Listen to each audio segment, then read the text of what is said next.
was almost 6 years ago to the day, about 3 months away from moving from Fort Worth to Austin.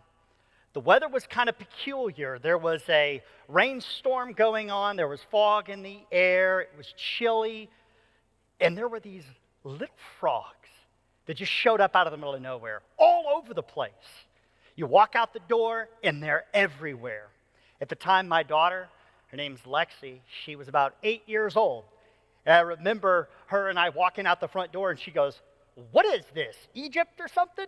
I'm like, very good analogy, because that's pretty much what it was like. There were just frogs everywhere. She goes, "What are you supposed to do? What should we do?" I said, "Well, obviously, we need to go get some frogs." So we grabbed a box. We had plenty because we were getting ready to move. We started going around and started collecting frogs.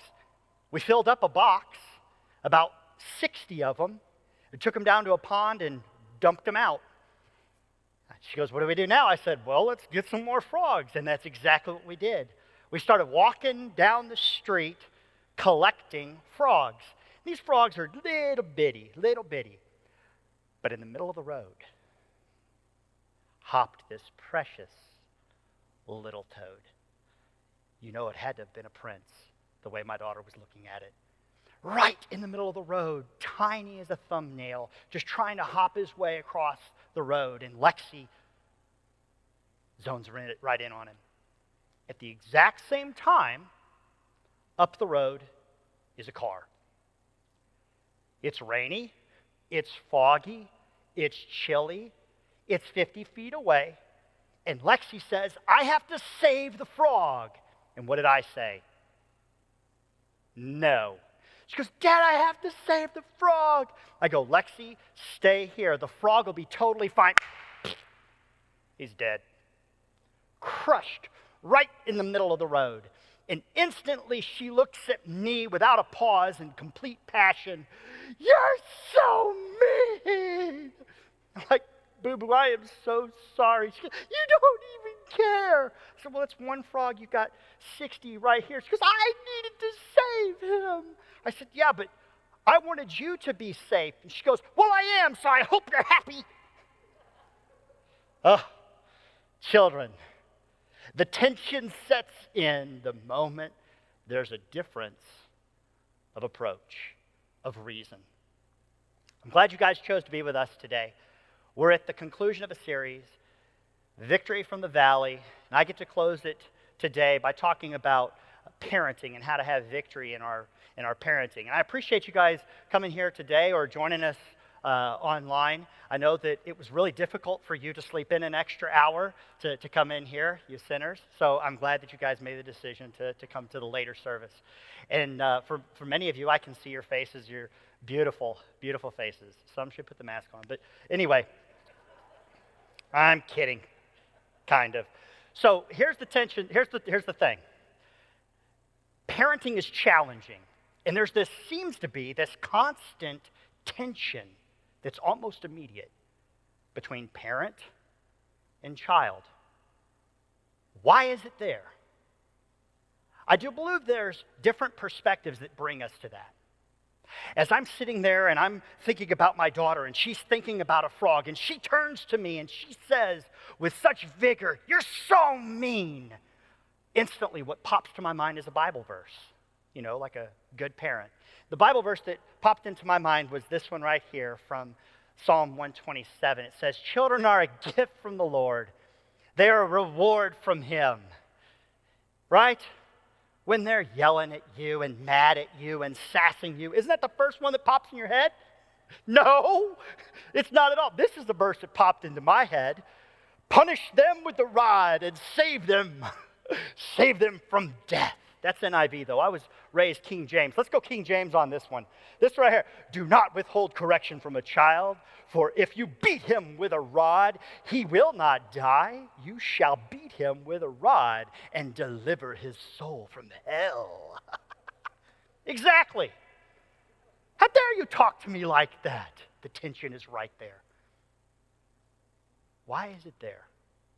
Why do we struggle so much, parent and child? I think we have different perspectives on this. Children and parents. The children have certain things they want. Parents have certain things they want.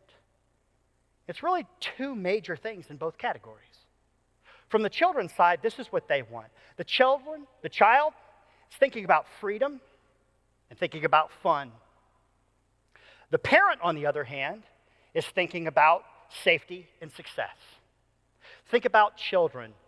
It seems to be almost immediate that they want their freedoms and they want to have fun. I'm experiencing that with my 2-year-old. That's what he wants. He wants freedom and he wants fun. And the moment I try and remove him from what he wants to do, it's like a little pig. He squeals all over the place like I've just ruined his life. He just wants freedom and fun. He doesn't understand Dad is thinking about safety and success. I want you to be protected and prosperous. That tension is constantly there. And although children do not come with a instruction manual, even though they don't have very particular directions for each and every individual child, I do believe that God has been very helpful in this category. I believe that he gives us very clear principles, direction, and values on how to navigate this relationship both as a child and as a parent, on how to navigate this valley in a way that we can have victory. And although I could pull from multiple places throughout Scripture that show this dynamic, I think particularly today what I'd like to do is focus in on the entire passage of a verse that I had just brought up there. In Psalm 127, there are 5 verses that kind of set the tone for the home that I think are very helpful to set the pace and direction for our conversation today. As we look at this, you'll see that there's almost like 2 different sections that the author is talking about. Kind of foundational stuff, then focus stuff, and then formation stuff. Starts off by saying this: unless the Lord builds a house, the work of the builder is wasted. Unless the Lord protects a city, guarding it with sentries will do no good. He continues the thought in verse 2. It's useless for you to work so hard from early morning until late at night, anxiously working for food to eat. For God gives rest to his loved ones. God is giving us a perspective here on what we should be focusing on, but first he wants to remind us where the foundation should be. As Christians, as believers, we believe that God should be our foundation. And this might be a little bit different for you if you're not a believer, if you're not a Christian. But this is the first approach that we have as Christians, how things should be set and settled. And this is exactly where God starts off. Before he turns towards the home, he begins with a broader principle, a way of thinking. He says, anything that you do, whether it be building a house, guarding a city, or working in your jobs, it's worthless. It's vain. It's arrogant, prideful, and empty if God is not the foundation in the center. Everything for success is based on God. God gives you the protection. God builds the things that you need. God will even give you rest. It is senseless. It's vain and frustrating for you to move him out of the equation. So when you're looking at things, setting the foundation, don't be focusing on all the stuff. Be focusing on him. He says that he'll provide for our family. He'll provide what we need. Focus on the things that are most important. And then he starts to switch things. And he makes sense about it because he says these things that you're working for, you've got to feed your family. None of these things are bad, but you have to have the right perspective. It's almost like the position of someone saying, very few people, if anybody, looks back over their life and said, you know, in my 65 years, I wish I would have spent more time on my career and less time on my home. He's putting it into perspective to say the foundation is me. Your focus is the home. And that's where he transitions into verse number 3. Look what he says here. Children are a gift from the Lord. They are a reward from him. They're almost a prize. They're special. They're important. They're significant. They're a heritage. They're a treasure. Like a gift from a wealthy person is a child. They're a blessing. All these words encapsulated in that short little phrase. God's given you a gift. God's given you a reward. And I would say that that's probably why it's so painful when people treat them like they're an interruption, like they're a mistake, like they're insignificant and they're unimportant, poorly treated, and sometimes eliminated.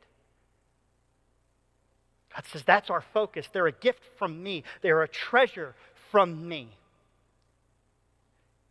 As he continues this thought, look at how they work.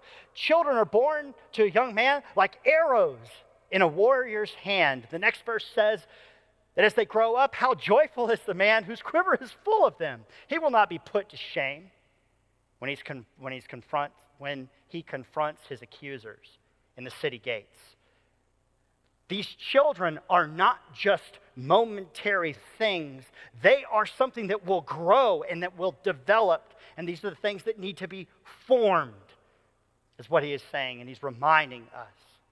Now, pressing against this idea that they are a gift from God, it would be easy to say, but man, strange gift, sure is irritating, sure is difficult. Yeah, but one author says this, it's not untypical of God's gifts at first that they are liabilities, or at least responsibilities, before they become obvious assets.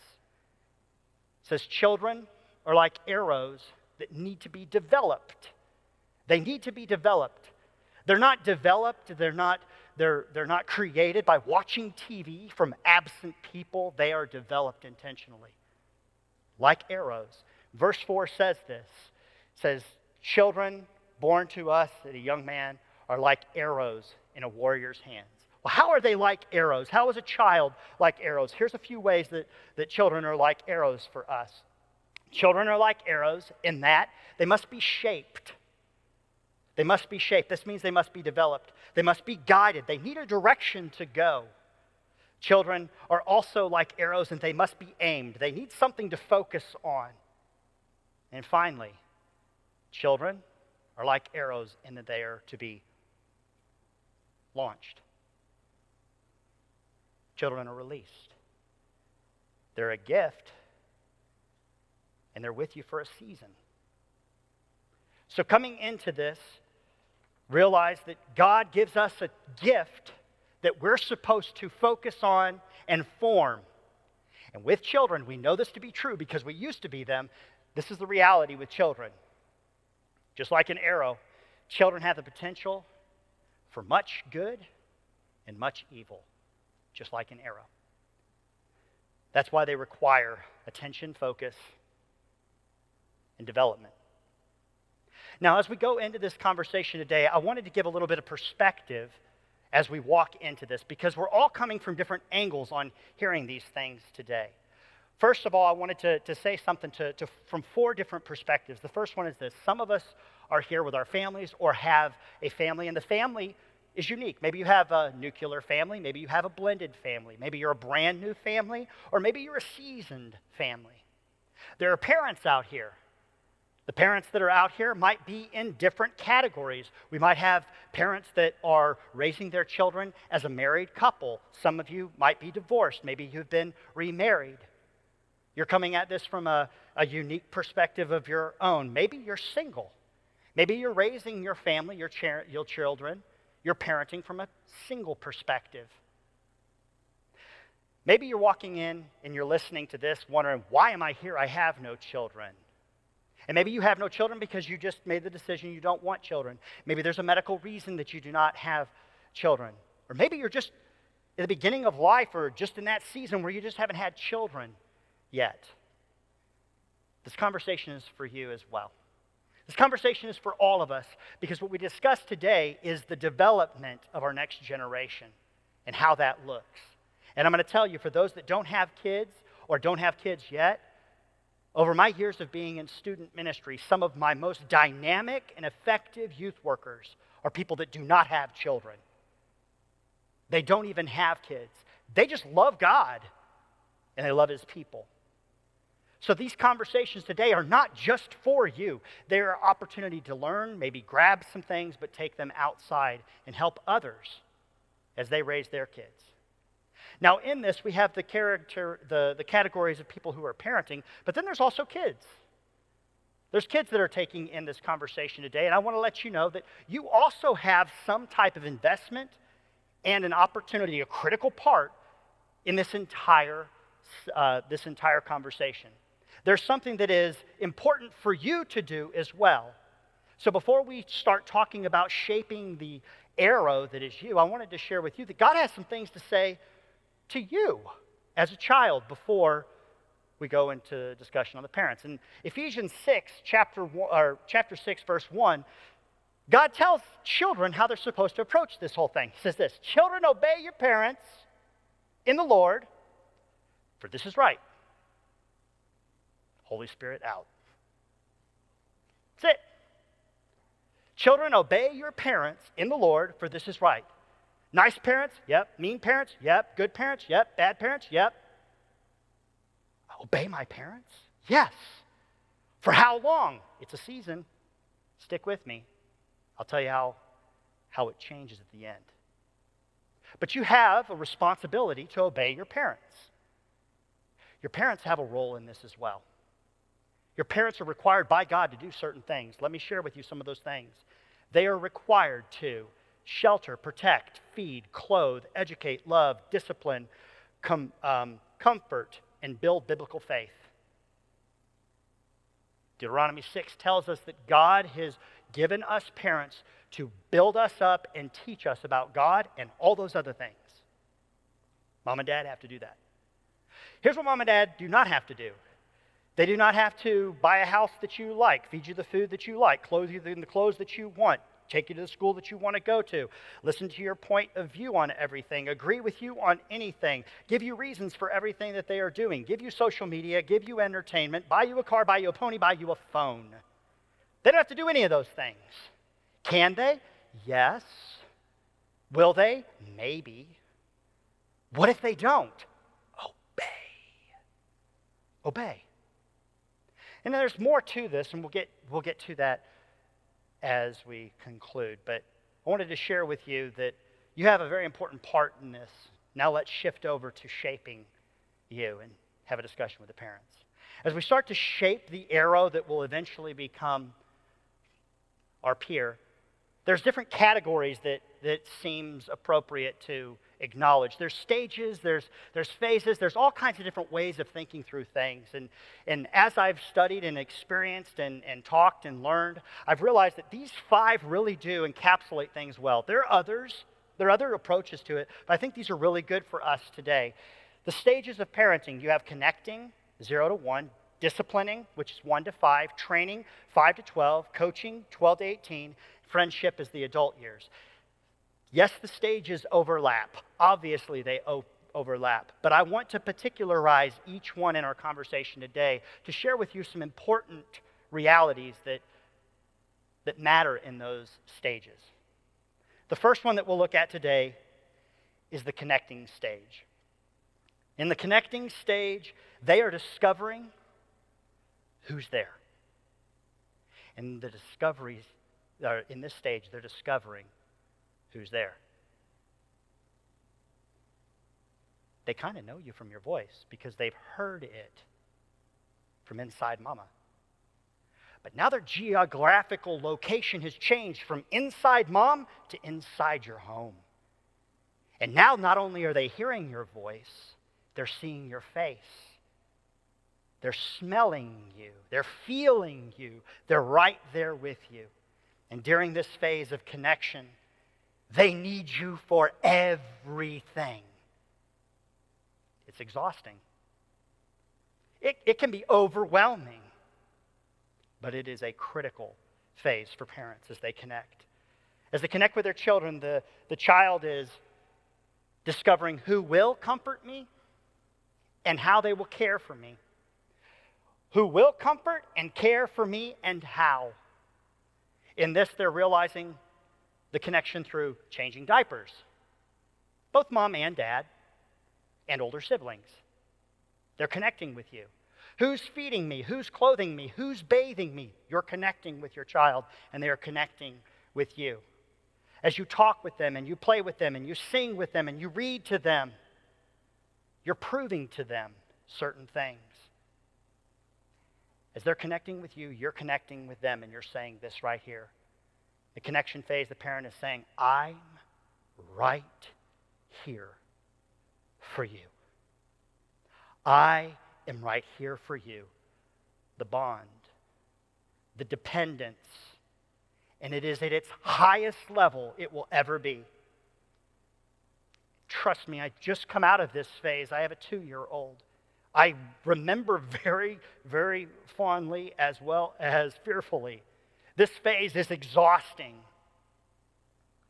But I can tell you this, and you've heard this before, I want to share it in a little different angle. This first year, the days are long. Oh, so long. But the year is short. They will never be one again. Connect with your child now. Mom, dad, grandparents, siblings, connect, connect, connect. Because the next phase, the next stage is abrupt. In your face, abrupt. And this is the next stage. The next stage is discipline stage. You step into the discipline stage and they are discovering. What are they discovering? They're discovering this. What they can and what they cannot do. Discovery phase. I'm in that right now. Some of you are in it right now. Some have went through it, but tell me if this isn't true about the discovery phase. As you go through the discovery phase, it's chaos in your home. Everything is a swallow hazard. Everything can hurt them. Every noise is them being mortally wounded. You have to have your mind and home set up for everything. Every outlet, every door, every toilet. It has to be completely baby-proof. You can't get a breath. Where are the scissors? Where's the vacuum cleaner? Lock the knives. Whatever it is, they're into everything. They're crazy, and it'll drive us crazy. 2 weeks ago, as I was thinking through this point, I was just thinking about the conversations I'd had or the discipline that I had been giving to Emmett, who's 2 years old, just in the 2 days of going through this point. Here's the things I had to tell him. There's a lot of, there's a lot of no's and don'ts during the discipline stage, isn't there? Here's mine. Emmett, don't put the fork in the light, in the outlet. Get your hand out of the toaster. Stop throwing toys in the sink. Don't throw the car against the wall. Stop licking the dog. Those are 5 things, just out of the middle of nowhere. Because you know that's just how it is. You're constantly on. You're constantly thinking. You're constantly doing. And they are as well. There's things happening to them. They've connected, and as you're disciplining, there's some things going on inside of them. They're discovering not just what they can and they cannot do. Here's the other thing that they're discovering. They're discovering my parents. Are my parents a safe place for security? Can I trust them? And do they love me? When you're with your parent, as you go through this discipline stage, am I safe around them? Will they protect me? Will they provide for me? They're discovering trust. They're the most trusting they will ever be in you. Can I rely on you? Will you be there? And they're discovering love. And we'll come back to love in the dynamic of what you're probably thinking. But love has an additional angle that's often overlooked because it can seem a little inappropriate at times to connect it with love. But if Hebrews 12:6 and Proverbs 3:11 is correct, God says love is shown in his discipline. Discipline is part of love. If someone's doing something that is dangerous and deadly and you don't stop them, how much do you love them? And God says that discipline is part of love. And as parents, that's part of our loving for them as well. But there are reasons why we don't discipline. There are reasons why we don't discipline. One of the reasons why, especially at this 1 to 5 years old, they're so cute. Like what they do is kind of funny. I was driving, an intense conversation. Lexi was 3 years old. She wanted a Sprite open, constantly asking me to open the Sprite. I'm having the conversation. She's going, Dad, Dad, Dad, Dad. I go, Lexi, if you don't stop, I'm going to pull this car over. Ever heard that one before? Ever said that one before? Lexi, if you don't stop, I'm going to pull this car over. You know what she said? Go ahead and do it. Oh, I pulled over the car. I jumped out on the side of the road. I come running around the side. You want to know what she did? Locked the door. And she just looked at me like this. They're so cute. Another reason why we don't discipline is this. Can I pause real quick? I'm seeing faces that I haven't seen in a long time. I love you guys. I'm so glad you're here. I'm so glad you're here. It's encouraging and filling for me. Commercial's over. The other reasons why we don't discipline is because it's so easy not to. Emmett, when he gets mad, I pick him up and put him away. I'm not coming back until you shut up. It's so much easier than explaining to them, especially to a 2-year-old who's freaking out. You want to know another reason why we don't? Maybe it's socially unacceptable. Consider our society. It's almost wrong not to reward kids for whatever they want. To not give them what they want, to make them feel like a failure, that they didn't completely measure up. Society says that it is almost absurd and wrong if they're disappointed and don't get their way. What does that look like? Just watch the world. Connected to this reason, I think, is the final reason I'd like to give you, and that is this. We don't understand what discipline really means. When I say discipline, I know there's many of us in the room, like me, instantly go to my childhood. Oh, I will never. I get that. Some of us are the way that we are because of the way we were disciplined, positive or negative. But the reality is discipline is a form of expressing love, and that discipline is trying to direct them in a certain direction. Discipline, the right definition for this, I think the thing that encapsulated is this, is discipline is correction in a direction for godly intention. Does that make sense? It's correction in a direction for godly intention. Punishment, on the other hand, seems a little bit different. Punishment often is payback. It's very present tense. You owe. Discipline's different. It's future focused. It's not about payback. It's about getting back on track. That's what discipline is supposed to be about. We're not trying to cause pain. We're trying to keep them from pain by getting them to go in the right direction. That's discipline. And my encouragement is this: start the discipline now. Start it right now. The correction right now. The direction right now. It's better to correct and direct right now when they're throwing a car against the wall than when they're driving a car through the wall. So much easier. And in this, I would strongly encourage, probably even suggest, discuss discipline with your spouse, the other parent, whatever your situation is, away from the child.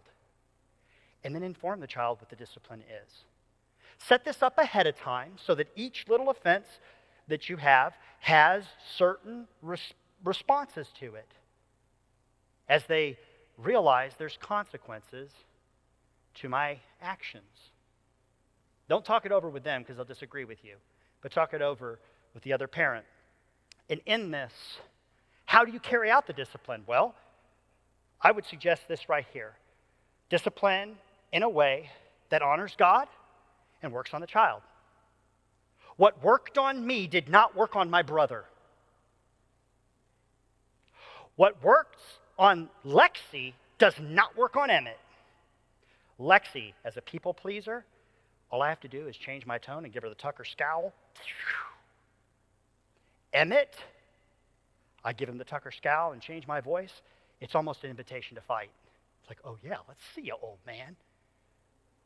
What works on one kid might not work on the other. It's your responsibility as you're shaping and you're developing and you're guiding your child that you figure out what that is and what it looks like. But I will encourage you in this area.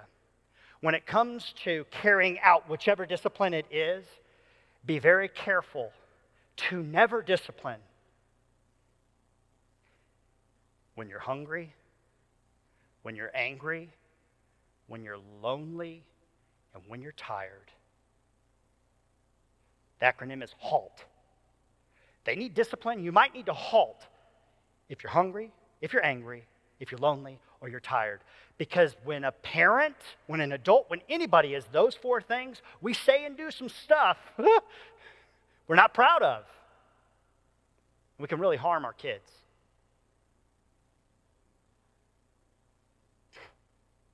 How many people's view on God is distorted because the way their dad disciplined them, and they hear God as a father, it's offensive to them. Train them up in the way they should go, but in the way that honors God. In this, what should we discipline for? I don't know exactly what is true for you, but I can tell you there's 3 disses in the Tucker home that you're not allowed to do. 3 disses. Those disses are this. Discipline if they disobey, they're dishonest, or disrespectful. Those are the 3. I get to choose which one they are because I'm the parent. But those are the 3 that I weigh in on. Disrespect, dishonest, and disobedience are the things that we weigh in on. During this phase, as we transition to the next, this is an awesome opportunity for you to start to till the soil of your child's spiritual life. From 1 to 5, sing them songs about Jesus. Tell them stories about Jesus. Let them watch programs about Jesus. Take them to church and put them around people who love and live like Jesus. Expose them to Jesus at this time.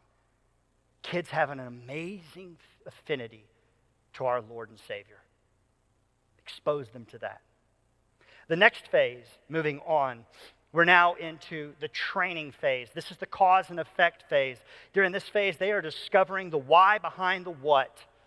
They're discovering that my actions have consequences. As they discover this why behind the what, they're realizing if they do certain things, there's a certain response to it. For example, if I lie, I get in trouble. If I don't turn in my homework, I get a bad grade. If I don't put on deodorant, I smell like an onion truck hit a dumpster. Right? They realize those things, and people are going to point at me if those kind of, they're starting to realize these things. Oh, these kind of things work together. They're starting to think a little. During this phase, as they're training, my encouragement is this. During the training stage, that you start pressing in on family values, family rules, and expectations. Family values. What matters in our home? What's important in our home? What are the things that make us a family? Our values. Relationships. Dad, press in the value on your son. What it looks like to be a man. How to treat other people. Particularly girls. Dads, date your daughters. Show your daughter how they should be treated by a man. Moms, the exact same thing. Show your daughters and show your sons how to interact with each other. Relationships. What's more important than our relationship with Jesus? Relationships. The value of a relationship with Jesus. That's why exposing them to things like church is so important. Around Christian communities is so important.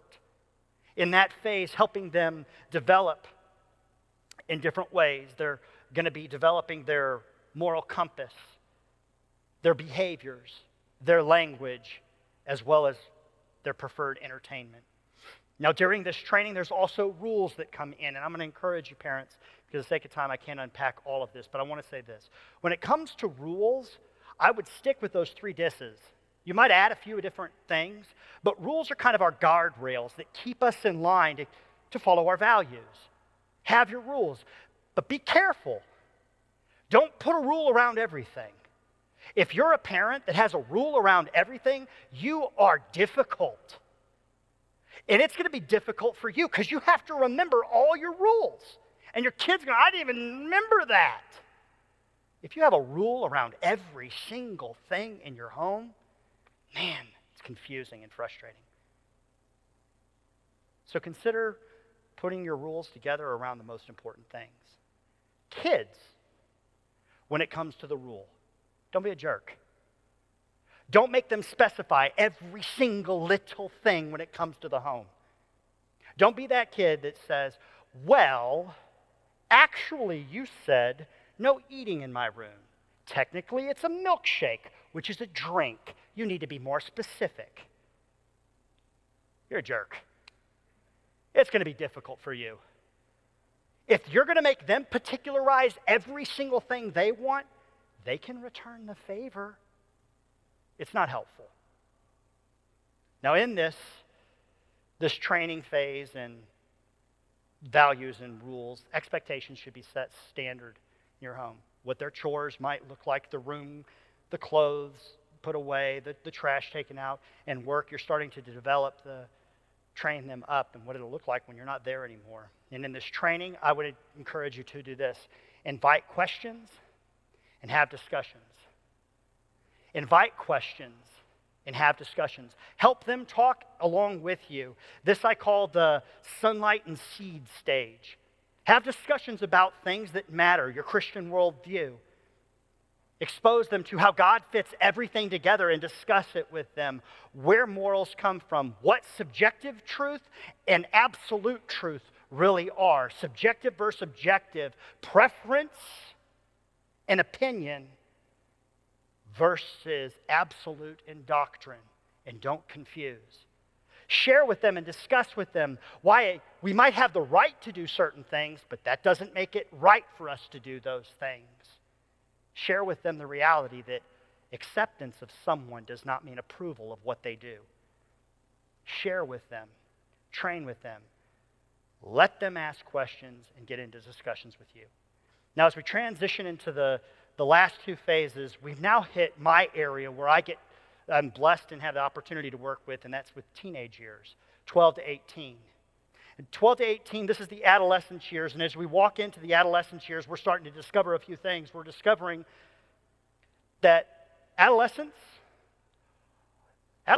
will act like babies if you don't treat them like an adult. That's what these years are like. It's very, very tense and very difficult, but consider all the things going on with them. They're physically changing.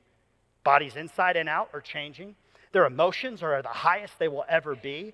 Their social circle is starting to expand outside of your home. They're intellectually getting smarter with knowledge and information, and their spiritual life is starting to become their own. And as they do this, they're starting to define the things that they like, their tastes, their preferences, their style, their clothing, their hair, their entertainment, their language. Sarcasm and swearing are now around them. As you enter into this, it can be very frustrating for you. I think that's why Mark Twain said, when a kid turns 13, put them in a barrel, cover the barrel, and cut in a hole. Feed them through the hole. When they turn 16, plug the hole. Why? Because it's frustrating. It's difficult. Because there's a lot of things going on. They're thinking. Their experience is very low, but their emotions are very high, and their mouth is always moving. They are being exposed to multiple things. They're observing and absorbing. They're exploring and ignoring. Mostly you. Think about all the freedoms that happen during this time frame.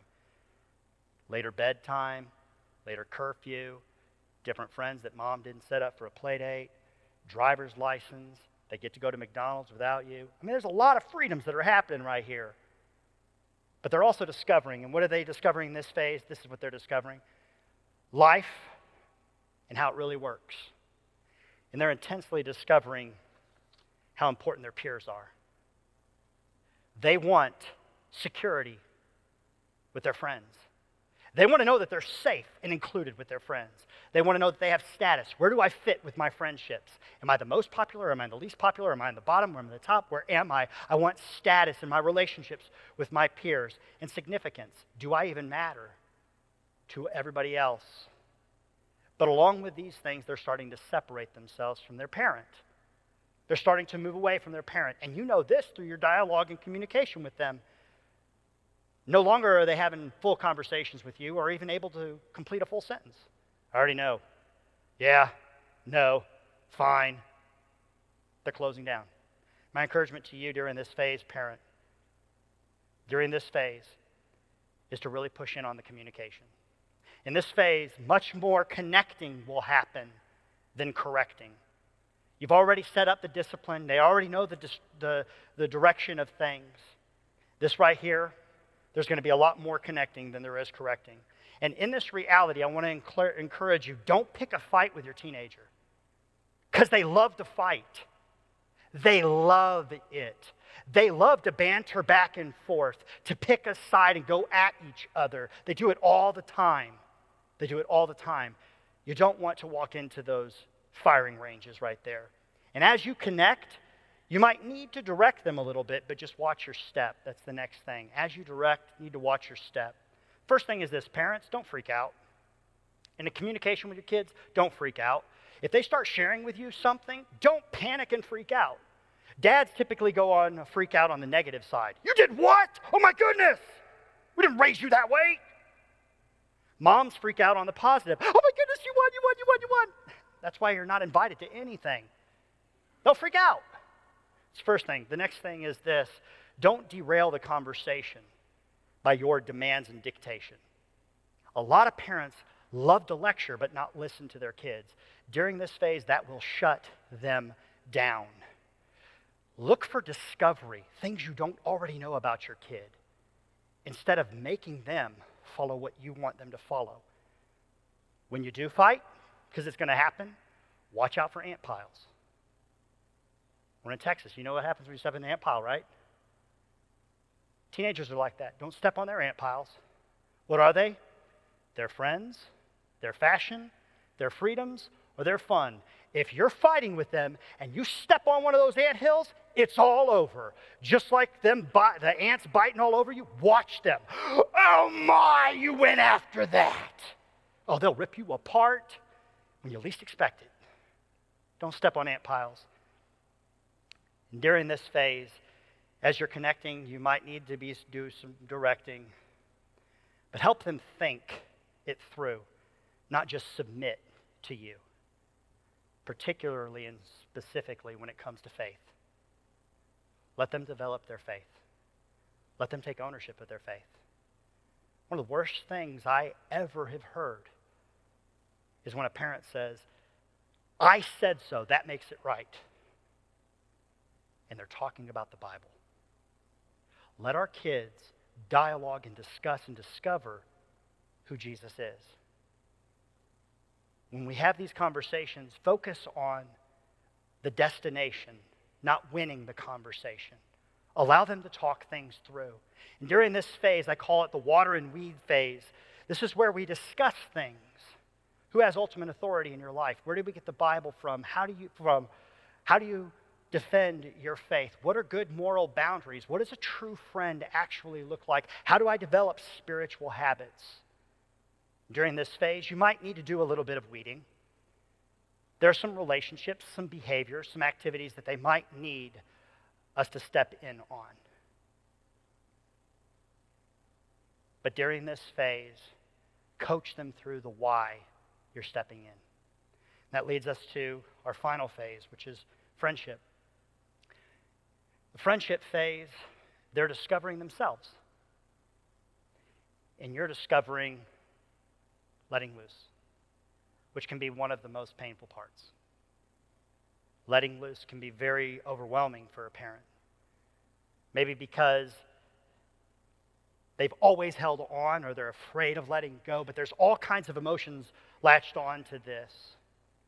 And as we let loose of them, they're going to be discovering themselves, and we have to change our approach. During this phase, we changed our wording to I am here for you. Oh, you might want to still be right here for them, but they need you to take that out. You need to be available to them, but you can't be with them through every single step. Very vulnerable on you and on them. And as we move into this phase where we're more peer, more friend than we are the original, it can be very difficult, especially because it seems like it's not your job anymore to make everything okay for them. Kind of. During this phase, they now have freedom. And you might not be the first person they come to when they have a question. But I encourage you to be ready for them when they do. During this phase, my encouragement as their friend and peer, don't make them feel bad about the freedoms they now have. It can be difficult. A lot of parents try and wiggle their way in to help them live their lives the way the parent wants. Let them have their freedom. During this phase, not only does the parent have responsibility, God has told them He has responsibility. You train them in the way they should go. When they get older, they're not going to flee from it. They'll remember it. So during this phase, my encouragement is that you pray for them personally, relationally, vocationally, spiritually. During this phase, I also would encourage you to discuss your return policy. What does it look like if you come back to our home? What kind of things do we expect and we'll allow? From the student's perspective, from the teenager's perspective, the one that's moving into this friendship phase, let's revisit what we said at the very beginning. When we said that there is a time frame on how long we have to obey our parents. This is where it starts. This phase where Ephesians 6:1 says, "Children, obey your parents in the Lord, for this is right." There's a step that says, "Honor your father and mother."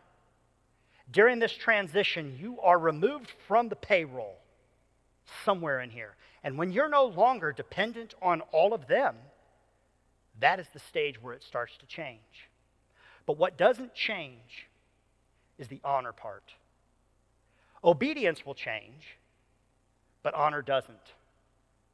Honor your father and mother that has a promise along with it. That everything will go well with you. You have a successful life on earth. Now, in that reality, when it comes to honor, what does honor mean? I believe that honor means this: respect in action. Respect in action. Honor them. Respect them. Respect their home. Respect their family, the kids that are still home. Respect their budget. Respect their request. Respect their finances. And as you make this transition, my hope for you is that you will hire them back. You might have fired them as your coach. Hire them back as a consultant. Hire them back. Man, you have tons of experiences coming on. They've got more. You've got a lot of information. They got a lot of wisdom. See, experience can lead us to wisdom. It doesn't always, but experience precedes wisdom, and they have it. And they love you more than you could possibly imagine. As the worship team comes back up and we conclude this, I want to revisit the beginning and give 3 steps that we can take as we walk out the doors today. The first one is this: grace. We want victory from this valley, victory from the parental valley. Give grace. Listen, I was wrong about the frog. I was wrong. He's dead. I was wrong. I was right about being a dad. Right? Not confusing. Parents make mistakes just like kids make mistakes, and I think it's important that we all give grace. Listen, parents mess up, kids mess up. Every kid messes up their parent, and every parent messes up their kid. Give grace. Does grace look like forgiveness? There's a lot of people that are 40 years old that still haven't forgiven their parents for stuff, and it's eating them alive. Forgive. For what they said, what they did, even their rules. Forgive. Forgive them. Forgiveness, now it does not mean that there is always reconciliation, but it always precedes reconciliation. Give forgiveness. The next thing is this: truth. Parents, truth. Talk it and walk it. Talk it and walk it. More is caught by your kid than is taught from you. Be a role model of truth. And finally, love them. Love them. What does that mean? Well, obviously, discipline is part of it. But I think love is a lot deeper than that. How can we love our kids? Start this today. Let them know it and show it. Tell them you love them. All my family gets little notes in their lunch boxes and on their windows to let them know, I love you. I even have phrases for each. Let them know. Let them hear you. But also, show them. Let them feel it. Show them. How can you show them? Kiss them. Smile at them. Listen to them. Stay in their room just a little bit longer when you tuck them in at night. Celebrate their victories and their accomplishments. Empathize with their struggles. Compliment and encourage them. Avoid destructive criticism. When you fight, be the first to move towards forgiveness and reconciliation. Keep your promises. And give them your attention. Because one day, you're going to want theirs. Would you bow your heads? Father, I love you, and I thank you for all you do. Thank you for this time. Father, I ask that you would give us all wisdom and direction on how to be the parents we need to be and have that victory as a parent, but also for our kids as we mold them, as we shape them, as we aim them in fire into this world. Lord, we ask that you would help us train them up in the way they should go so that when they're old, they can look back on that principle, you know how to get back on track. We love you, Jesus. Pray this in your name. Amen.